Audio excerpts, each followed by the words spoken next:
iyo geedi istureysteen. Geedi ayaa su'aal weydiiyey maskii. maxaa dhabarka kaaga dhacay? Maskii ayaa ugu jawaabay.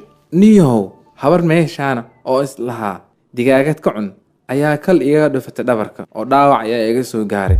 Geedi ayaa cod shakli ku yiri. maxaa ku geed digaagad islaameed? Maskii oo dhoola cadeynaya ayaa ugu jawaabay. anigu soo mas ma ihi. Geedi ayaa shaki la aamusay in cabaar ah marka ay sii socdeen. Markaas ayuu geedi ku yiri. waxaa la gaaray meeshii aad u socotay ee aan dhulka ku dejiyo. Maskii ayaa ugu jawaabay. sidee ii dejinaysaa?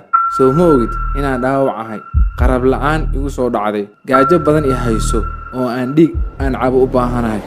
Geedi ayaa ku jawaabay. yaa Kadibna maskii wuxuu yiri.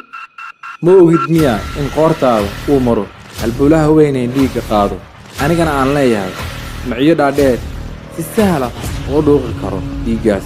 Geedi ayaa yiri. nin yahow axsan